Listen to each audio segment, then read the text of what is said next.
Test इतिहास में team India की सबसे शर्मनाक हार आई। इन 6 निकम्मों ने टीम इंडिया को सीरीज हराई। टीम इंडिया से करो, टेस्ट टीम से करो, इन सब की विदाई। जी हां, अब जरूरत आ गई है कि बीसीसीआई कुछ करे, कुछ देखे, कुछ समझे, क्योंकि टीम इंडिया खत्म हो चुकी है। टीम इंडिया जिसे अपने घर पर अभेद किला माना जाता था, वो एक दीमक लगी हुई दीवार बन चुकी है। अभेद किले को तो कोई नहीं पार कर सकता ना, कोई नहीं तोड़ सकता। इस दीमक लगी हुई दीवार को कोई भी तोड़ सकता है, एक घूंसा मारकर गिरा सकता है। यह टीम इंडिया खत्म हो चुकी है। जरूरत इस बात की है कि हम समझें कि करना क्या है। टीम को बहुत ज्यादा जरूरत है बदलाव की। कुछ ऐसा करना पड़ेगा कि टीम इंडिया बच जाए, नहीं तो जो 6 निकम्मे इस सीरीज में हैं, जिन्होंने पूरी सीरीज में परफॉर्म नहीं किया, या तो इन पर आप कार्रवाई कीजिए, या तो इनसे ऊपर जो बैठे हैं उन पर कार्रवाई कीजिए। मैं आपको दिखाता हूं कौन कौन से वो 6 निकम्मे हैं जिसकी वजह से हम सीरीज हारे, जिन्होंने सीरीज में परफॉर्म ही नहीं किया। बिल्कुल कौन कौन से हैं ये। सबसे पहले नंबर 1 भाई साहब ध्रुव जुरेल।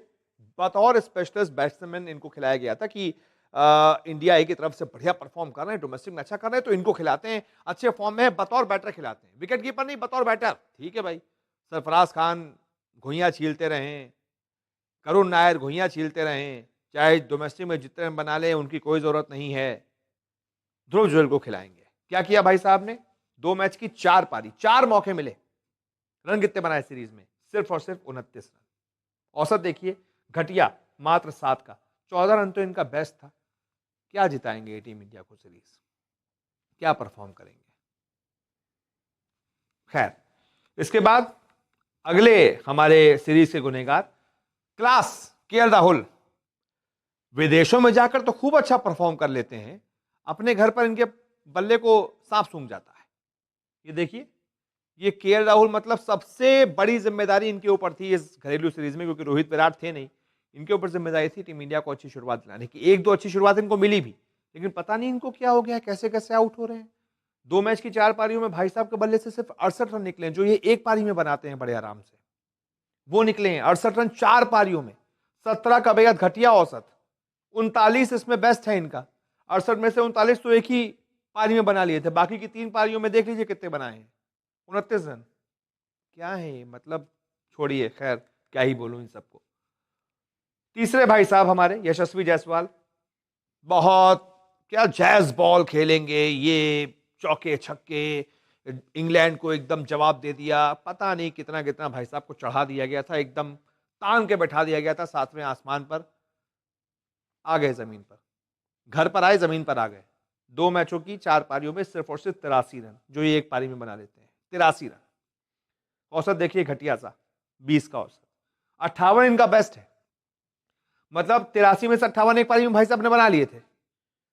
आप समझ रहे हैं, मतलब क्या ही बोलूं। बाकी की 3 पारियों में भाई साहब के बल्ले से कुछ 25 रन निकले हैं, बहुत ज्यादा घटिया। अगला हमारा गुनहगार ऋषभ पंत साहब, कप्तान साहब। अरे यार, ये तो टेस्ट में एकदम एक्स फैक्टर है ये तो इंडिया के। ये तो इंग्लैंड में जाकर उसकी बैंड बजा देते हैं, ऑस्ट्रेलिया में जाकर बैंड बजा देते हैं, लेकिन घर पर अपनी बैंड बजवा लेते हैं। ये देखिए, 2 मैचों में सिर्फ 49 रन। ये सिर्फ इंग्लैंड ऑस्ट्रेलिया में जाकर लप्पेबाजी कर सकते हैं, इंडिया में नहीं। 2 मैचों में सिर्फ 49 रन, औसत सिर्फ 12 की, 12.25, बेस्ट है 27 का।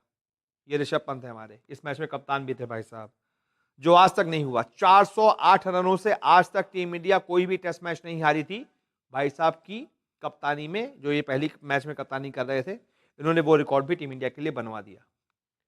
एक और गुनहगार अक्षर पटेल साहब। अगर ये पिछले मैच में थोड़ा बेहतर परफॉर्म कर देते तो शायद पिछला मैच इंडिया जीत जाती, तो फिर सीरीज में कम से कम हम 1-1 से बराबरी पर होते, सीरीज हारे नहीं होते, सुपड़ा साफ नहीं करवाया होता।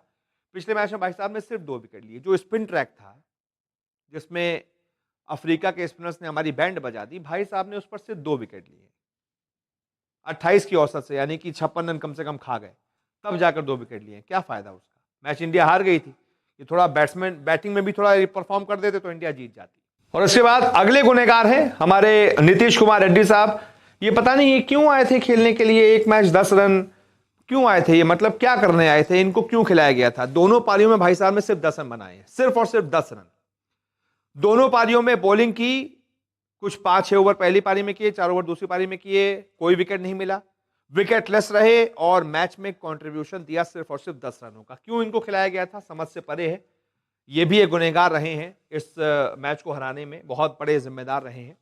तो कुल मिलाकर ये वो 6 खिलाड़ी हैं जिन्होंने टीम इंडिया का बंटाधार करवाया है, जिसकी वजह से टीम इंडिया शर्मसार हुई है। अब जरूरत है बीसीसीआई कुछ कार्रवाई करे, कोई स्टेप्स उठाए, कुछ ना कुछ चेंजेस करे, या तो इनमें करे या तो कोचिंग स्टाफ में करे। कहीं ना कहीं कुछ तो बहुत बड़ा गड़बड़ है, बहुत ज्यादा कुछ गड़बड़ है कि टीम इंडिया अपने घर पर भी नहीं जीत पा रही है और इतनी शर्मनाक तरीके से हार रही है। ये बहुत ज्यादा चिंता की बात है। ऐसे तो हमारी टेस्ट टीम खत्म हो जाएगी यार। हम अपने घर पर शेर थे, आज बच्चों के आगे ढेर हुए जा रहे हैं। जो हमारे यहाँ सपना देखते थे सीरीज जीतने का, 20-20, 25-25 सालों में कोई एक सीरीज जीत पाते थे, आज हम उनसे अपने घर पर सुपड़ा साफ करवा चुके हैं। इतनी आसानी से हम हार रहे हैं, तो कुछ तो करना पड़ेगा।